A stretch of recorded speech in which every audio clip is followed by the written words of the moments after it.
Hi, I'm here with Janique, and we are Grace and Joy. How did we become Grace and Joy? Okay, well, this brings us back a little bit, but not much. We've been friends forever. But I do distinctly remember about possibly, let's say, 8 years ago. We were, as we always find ourselves in little positions of helping each other out, enjoying a weekend at your cottage. And I was, I believe, journaling, trying to find a deeper meaning in life and trying to find purpose in my life. And in my journaling, I was trying to come up with some kind of spiritual name. And if I remember correctly, in my spiritual, undertakings in the journaling, I find the name Hara came to me. And I wrote the name Hara. And you, this ability of finding real definitions and meanings to words, Yes. you somehow went into a great book Yes.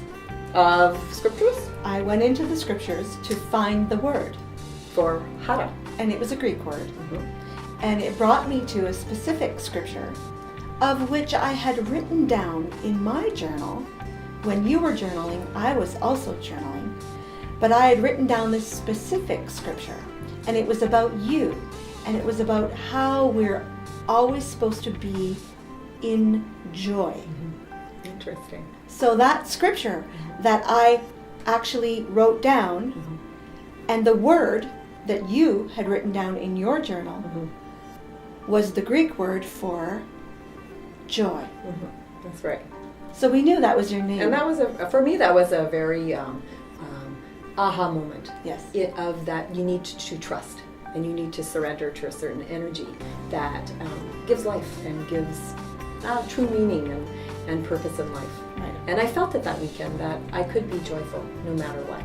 Because some things weren't perfect in my life and they weren't 100%. Well, as I recall, you were going through quite a difficult time. It was. And in order for you to get through that time, you had to make some kind of a choice to be happy no matter what was coming in my life. No matter what was facing. Yeah, and I remember that. Yeah. It was very humbling. It was very humbling.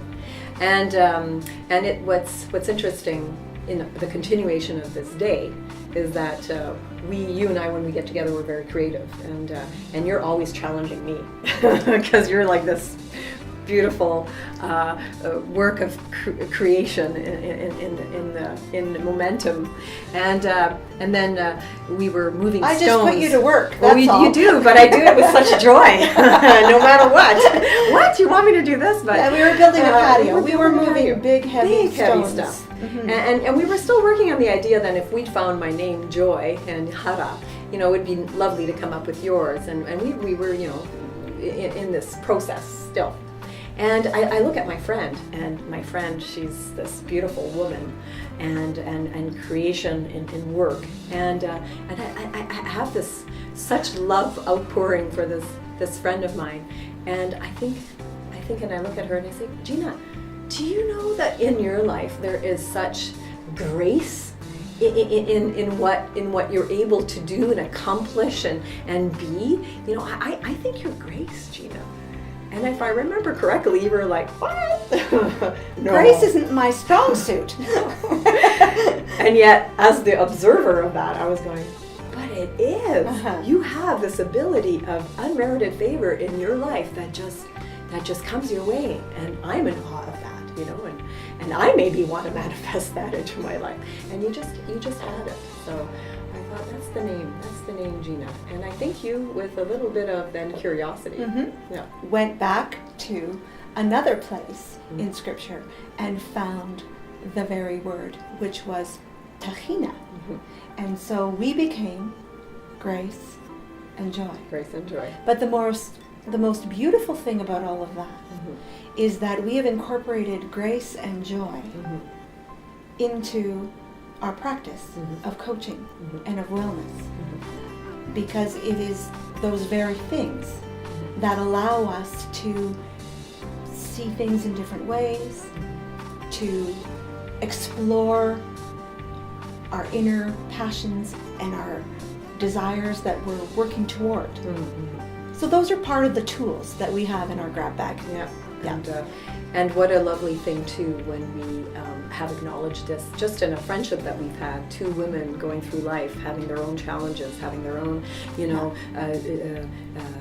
momentum of life that we're, going through the different stages of life, and all the humbling moments in that, and we've come to appreciate them, the opportunity, let's just say, to then work with people who also have all those challenges, also have all these obstacles that they need to clear the way toward, finally living a life that is, filled with the beauty and the serenity and the joy and the grace.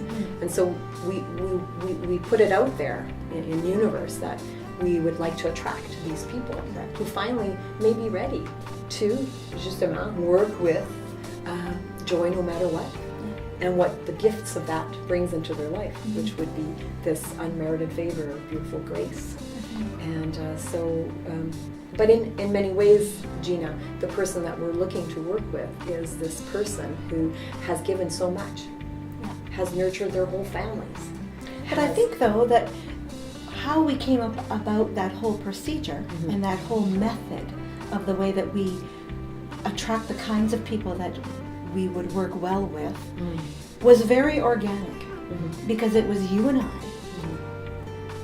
exploring our lives, the challenges, the obstacles, the difficulties that we both had experienced, because everyone does. And we were true to each other in that we were open, and we weren't afraid then to share what it is we were going through.